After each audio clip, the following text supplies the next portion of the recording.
High blood sugar, also known as hyperglycemia, is very common in those who have diabetes.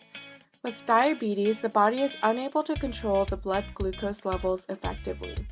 When a person eats high sugar or high carbohydrate containing foods, the food is broken down to glucose, which then enters the bloodstream.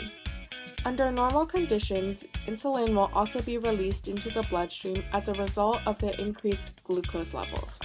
However, if a person is diabetic, insulin levels will be low or not present. There are two main causes of high blood sugar.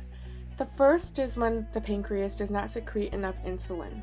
The second involves the RAGE receptor, which senses glycated proteins.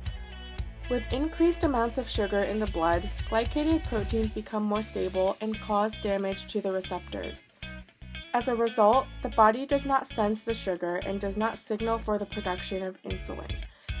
In both cases, the glucose cannot be absorbed by the cell due to the lack of insulin, which leaves the glucose in the blood.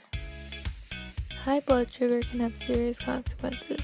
With excessive amounts of glucose in the blood, water from the cells enter the bloodstream and attempt to balance out the osmolarities inside and outside of the cell. This causes high blood pressure as well as the dehydration of cells. Other related consequences are excessive thirst, dry and itchy skin, and high risk of infection.